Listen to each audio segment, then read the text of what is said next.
Au Mexique depuis 1865, les places de cimetière sont devenues payantes, ce qui était particulièrement mécontent des gens ordinaires. Or, s'ils ne payaient pas une place au cimetière, 5 ans plus tard, le corps du défunt était exhumé et transféré au sous-sol.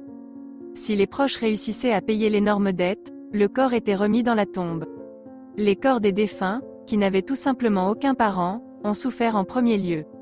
Les seconds à souffrir étaient ceux dont les parents ne pouvaient pas payer une somme énorme selon les normes de l'époque. Au début, les ossements des exhumés gisaient paisiblement au sous-sol. Alors les propriétaires entreprenants du cimetière décidèrent de faire des sous-sols des musées, en visitant lesquels on pouvait apprécier les pièces les plus terribles. Depuis 1969, les terribles expositions ont commencé à être montrées ouvertement aux témoins oculaires, sans se cacher des forces de l'ordre. Les caves ont été regroupées en un seul musée qui a reçu un statut officiel. Le nombre de corps à exhumer était énorme. Tous les expulsés du cimetière n'ont pas été transférés au musée. Seuls les corps les plus terribles y étaient sélectionnés, ce qui pouvait attirer l'attention et en même temps choquer les visiteurs fortunés.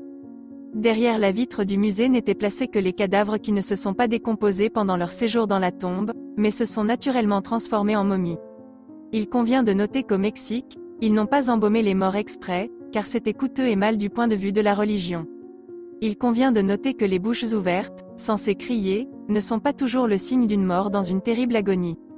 Même une personne décédée calmement peut avoir une expression si effrayante si sa mâchoire est mal attachée.